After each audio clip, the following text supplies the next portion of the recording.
My name is Evan, and this is my project 2.3, an 8-bit memory circuit, also known as a register. So, this is my circuit. In this kind of memory circuit, bits are stored in sequence, or sequentially.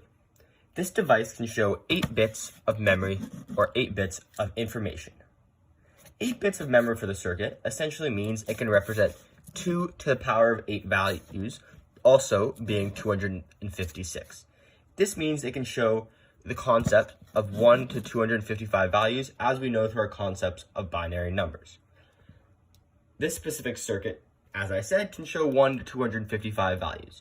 This being shown through, for example, 255 to be shown would be all inputs high, being all ones, and then 1 would be the first 7 values low, and the last one is high.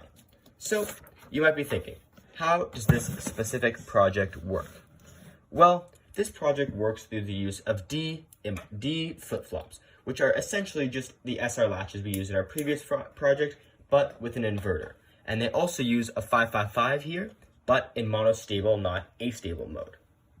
This inverter that has been added to the SR latch allows for a bug within the chip to be fixed.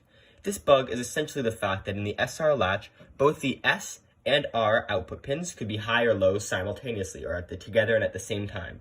This inverter causes them to be the inverse of each other, which is what we want. So here, this 555 chip has been wired to be in monostable mode.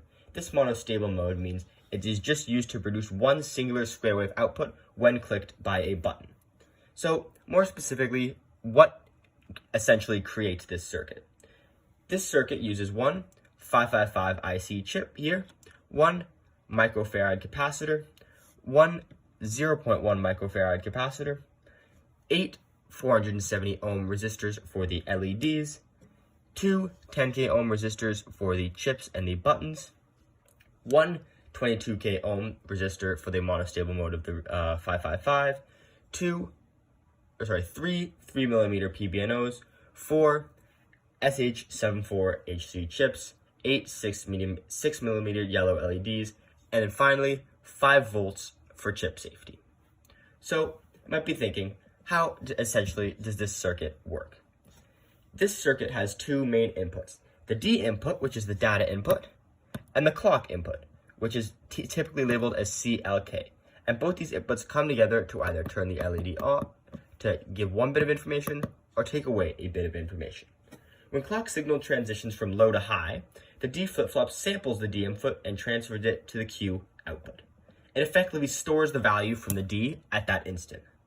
By connecting several of these D flip-flops into parallel, you can create and store several bits of data simultaneously.